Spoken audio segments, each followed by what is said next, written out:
I can't say what your actual experience is. What my observation is over the years is when people are beginners, they are focused on many of the different facets of the move. And one of the facets is plane. And when the plane is off kilter, they sort of abandon trying to get the pattern in service of trying to get a clean plane.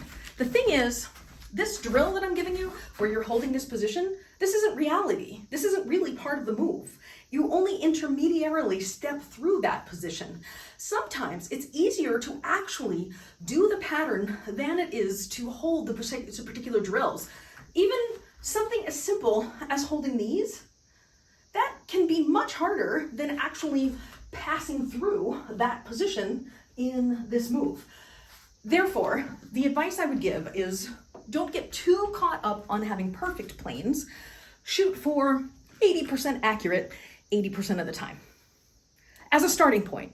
Now, I'm not saying that you are going to have perfection if you do that, but it's a good way to get yourself going and avoid the trap of, well, I have to be perfect in this before I move on to that, because that can be crazy making in my experience. Because what is perfect? Your understanding of perfect is going to continue to change as you have more and more distinctions of poi.